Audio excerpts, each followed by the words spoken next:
Let me tell you all something right off the bat. When the world wasn't watching, when the spotlight was on someone else, India made a move so bold, so strategic, so unexpected that it didn't just turn heads, it spun them. And not just in Beijing or in Washington, but all across the globe. They say the smartest players don't talk, they just move. And baby, India moved like a master chess player with one hand behind its back and still knocked the king off the board. Now, let me ask you, how many times have people doubted India?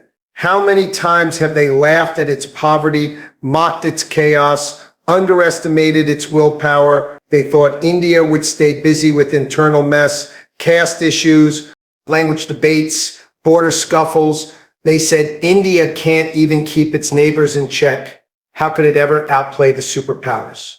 But oh, how wrong they were. See, when you're focused on the wrong story, the real story happens in silence. And that's what India did. In the noise of geopolitics, while the West was running in circles trying to contain fires of its own making, India dropped a move so surgical, so smart, it didn't need to roar. It let the results do the talking. Now listen here. The reason the world is stunned ain't because they didn't know India had potential. It's because they didn't think India had the guts to use it. But guts.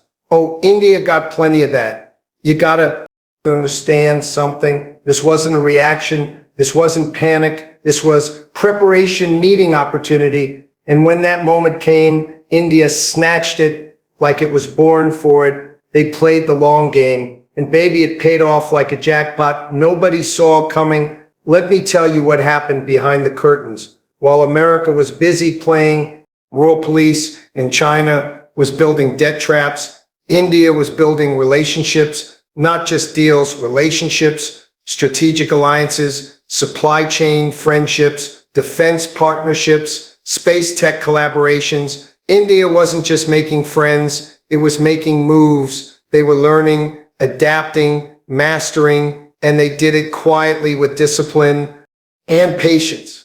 Because India knows something the world forgot. Power that announces itself is already insecure, but power that builds itself in silence, that's the kind that lasts. You see, India knew it didn't have to match the West missile for missile, dollar for dollar. Nah, they went for the leverage game. They built the brain trust, its space, engineering, biotech defense, R&D. You think it's a coincidence that Silicon Valley got Indian CEO running the show? That's not luck. That's intentional excellence. They didn't just break into the system, they became the system. And then when the time was right, they flipped the narrative. Suddenly the world realized, wait a minute, we need India. We need its talent, its trade routes, its market, its military, its morality. And just like that, the tables turn. See, this move wasn't about flexing for the cameras. This was about forcing the world to recalculate its equations. Let's talk military for a second. People thought India was going to sit back and be a regional power forever, but then came the BrahMos missile partnerships, then came the Tedism K-1A jets, then came India saying, we don't need your tech, we'll build our own. And then came exports, not begging for imports, but exporting to the same countries that once refused to share blueprint. Now that's a full circle moment if I ever saw one. You know what else India did? It stopped chasing Western validation. That right, there was the move. India said, we ain't gonna play by your script anymore, we're gonna write our own story. And that's exactly what happened. Whether it's rejecting biased global narratives, standing its ground in global forums, or crafting trade policies that benefit Indians first, India stopped asking for a seat at the table and just started building its own damn table. And baby, when you build your own table, you don't have to worry about who's sitting at theirs. Let's talk energy for a minute. While Europe was struggling under fuel shortages and America was scrambling with OPEC, India walked into the energy chessboard like a king. It diversified oil imports, struck deals with nations the West wouldn't even talk to, and guess what? It paid less, secured more, and stabilized the economy. That's not luck, that's negotiation with a backbone, that's strategy with dignity. And don't get me started on space. While NASA and SpaceX were launching billion-dollar rockets, India launched Chandrayaan on a budget smaller than Hollywood sci-fi films, and guess what? It worked. They landed on the moon's south pole while others were just talking. And that moon landing, it wasn't just scientific, it was symbolic. It said, we're not behind, we're just different. And sometimes being different is the biggest advantage of all. Move that stunned the world wasn't just one event, it was a culmination. It was years of learning, decades of setbacks, centuries of endurance, and a new mindset. This is not the India of the 90s that pleaded for loans. This ain't the India of the early 2000s trying to impress the IMF. This is a new beast, a tiger that waited patiently, sharpened its claws, and now it's out of the cage. And oh, when that tiger walks, the whole damn jungle listens. Now, I know some folks are out there still doubting, still mocking. They'll say, yeah, but India still has poverty, traffic, bureaucracy. And to them, I say, so what? Name me one great nation that didn't have chaos before glory. America had slavery, civil wars. Europe had famines and dictatorships. China had revolutions and purges. But India had all of that and foreign invasions and partition and decades of colonial loot, and still it rose. Still it educated millions. Still it built a space program. Still it runs the world's largest democracy. That ain't a small feat. That's legendary. And let me remind you of something. India didn't rise by copying anyone. It rose by being itself, diverse, chaotic, colorful, opinionated, soulful. That's the magic. The very things the world marked are now its strength. Every time they underestimated India, India quietly added another brick to the empire of tomorrow. And now that tomorrow is here, so when the world woke up and saw India lead in tech, space, defense, and diplomacy all at the same time, they weren't ready. They panicked. They whispered in boardrooms, they wrote think pieces, they scrambled for new foreign policies because they never saw it coming. Not like this, not this fast. But that's the thing about transformation. It's slow until it's sudden. It creeps up, then crashes through. Now look around. India is not just participating in the global game. It's redefining the rules. It's the country others now court. It's the voice others now quote. It's the market everyone wants in. And let me tell you why that matters. Because this isn't just a victory for India. It's a wake-up call for every underestimated soul out there. Every country, every person who was told you can't should look at India and say, watch me. You don't need the world's approval to rise. You need purpose, patience, and power. And India's got all three. Look at how it's handling geopolitics. Neutral when it needs to be, assertive when it must, calm when pushed, strong when tested. It didn't rush into alliances. It made the alliances rush to it. The Middle East wants to invest. The West wants trade deals. The East wants collaboration. That's leverage. And baby, in today's world, leverage is power. You want to know what really shocked America and stunned the world? It wasn't just one missile or one tech breakthrough. It was the realization that the very country they wrote off now has the blueprint. The same India they once tried to civilize is now teaching them how to survive in a multipolar world. India's success ain't just numbers on a GDP chart. It's a story of soul, a story of billions rising not through conquest but through conviction. Not through war, but through will. Not through exploitation, but through innovation. And let me just say this, India ain't done. This is just the warm-up. The runway is long, the jet is fueled, and the direction is clear. Forward, fast, and fearless. This move that outplayed them all. It's just the beginning of a new playbook.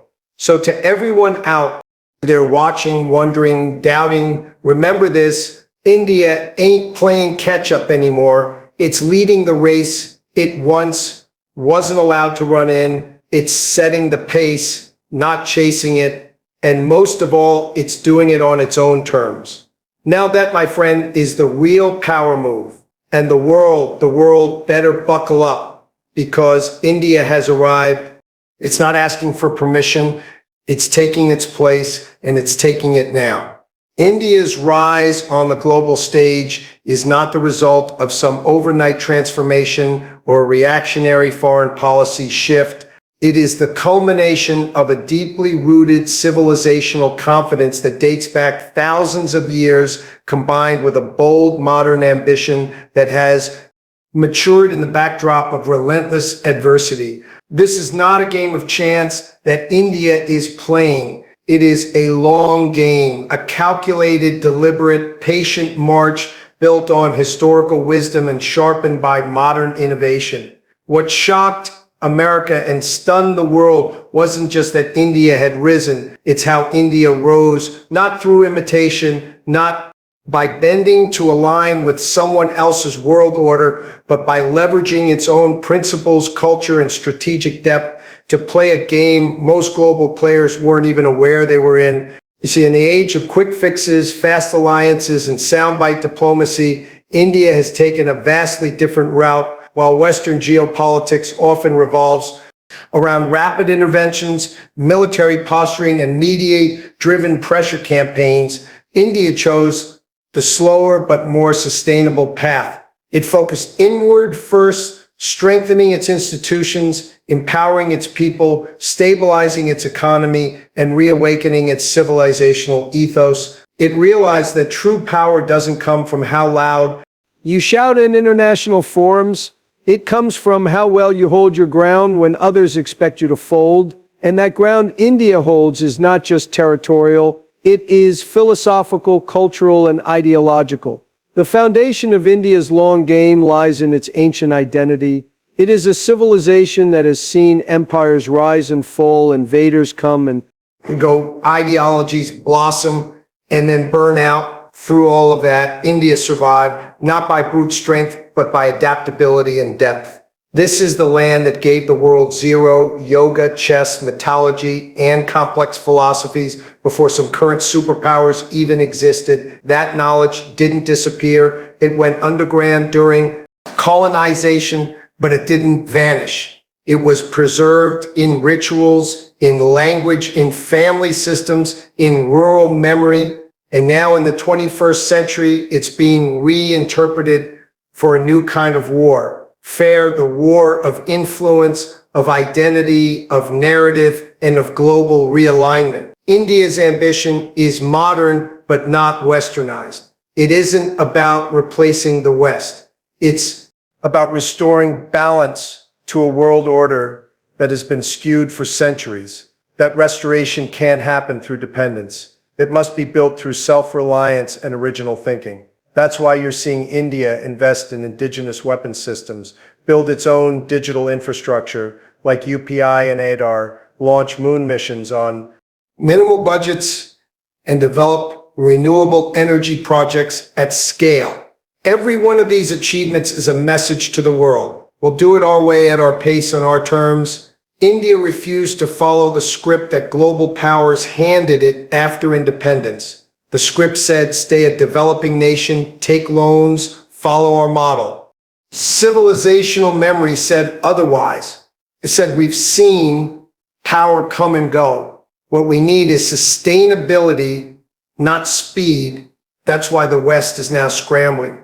Because India didn't follow their timeline yet, still arrived, and not as a client state or a desperate ally, but as an independent force. The checkmate wasn't made with a sudden move, made with years of consistency, careful positioning, and an unshakable belief in its own destiny. And part of that belief is India's moral confidence, its sense of dharma. While the Western world operates on shifting alliances and cold pragmatism, India has introduced the idea of principled strategy. It doesn't switch sides based on sanctions or threats. It doesn't collapse under pressure from international media, whether it was buying oil from Russia when the West wanted isolation or refusing to vote along predictable lines in the UN. India showed that it cannot be boxed into ideological camps. It's not pro-West or anti-West. It's pro-India. That neutrality is not weakness.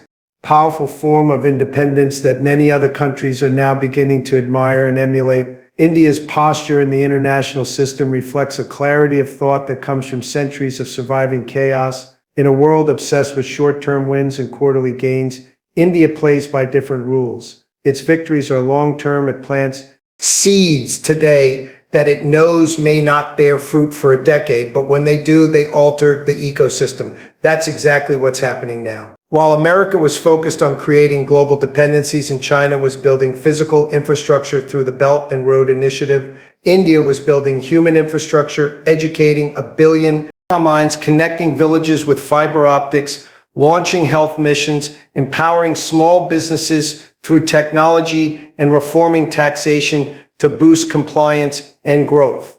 No flashy headlines, just deep foundational change. And now the roots are showing. The irony is that the very world that once tried to suppress India's identity is now trying to understand it, maybe even copy it, but you can't duplicate something you never respected. The West tried for years to pull India into its narrative, tried to define India through poverty, caste, overpopulation, and corruption. But India quietly redefined itself through opportunity, resilience, spirituality, and strategic brilliance. It stopped answering the world's questions and started asking its own. And when a country does that, it becomes ungovernable by external narratives. That ungovernability is a key reason why India has become the swing state of the global order. Every side wants India's support now, not out of charity, but necessity. Whether it's technology, pharmaceuticals, cybersecurity, space, or even the cultural domain, India has emerged as the essential player that can't be ignored. And this didn't happen because India shouted the loudest. It happened because India proved it belonged even when it wasn't invited. And now look at the geopolitical chessboard. You'll find that the United States needs India to contain China. Russia wants India to balance Western encroachment. Europe needs India for trade and tech. Africa looks up to India as a development model, and Southeast Asia sees it as a cultural ally. That's not influence. That's centrality. And it wasn't achieved by becoming someone else's pawn. It was achieved by refusing to be one.